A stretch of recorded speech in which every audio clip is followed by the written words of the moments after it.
Kids young and old, gather round. It's time to read 'Twas the Night Before Christmas.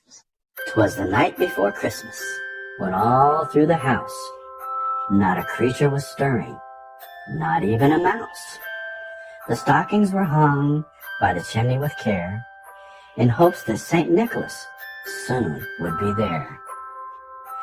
We children were nestled all snug in our beds, while visions of sugar plums danced in our heads, and Mama in her kerchief and Pa in his cap had just settled down for a long winter's nap. When out on the lawn there arose such a clatter, we sprang from the bed to see what was the matter. Away to the window we flew like a flash, tore open the shutters and threw up the sash.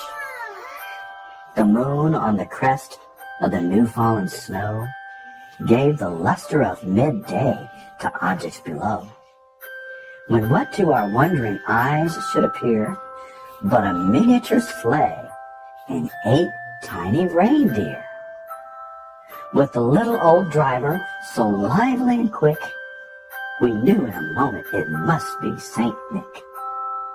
More rapid than eagles, his reindeer they came, and he whistled and shouted and called them by name.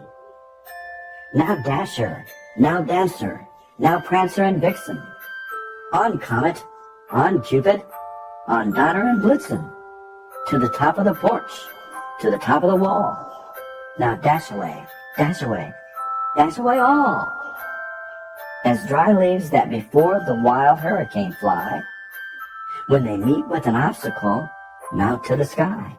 So up to the housetop the reindeer they flew, with a sleigh full of toys, and St. Nicholas too. And then in a twinkling we heard on the roof the prancing and pawing of each little hoof. As we drew in our heads and were turning around, down the chimney St. Nicholas came with a bound. He was dressed all in fur from his head to his foot, and his clothes were all tarnished with ashes and soot. A bundle of toys he had flung on his back, and he looked like a peddler just opening his pack. His eyes how they twinkled, his dimples how merry. His cheeks were like roses, his nose like a cherry. His droll little mouth was drawn up like a bow, and the beard of his chin was as white as the snow. He had a broad face and a little round belly that shook when he laughed like a bowl full of jelly. He was chubby and plump, a right jolly old elf, and we laughed when we saw him in spite of ourselves.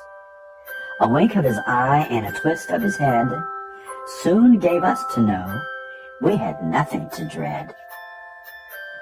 He spoke not a word, but went straight to his work, and filled all the stockings, then turned with a jerk. Laying his finger aside of his nose, he gave us a nod, then up the chimney he rose. He sprang to his sleigh, to his team gave a whistle, and away they all flew, like the down of a thistle. But we heard him exclaim, as he drove out of sight, "Merry Christmas to all, and to all a good night."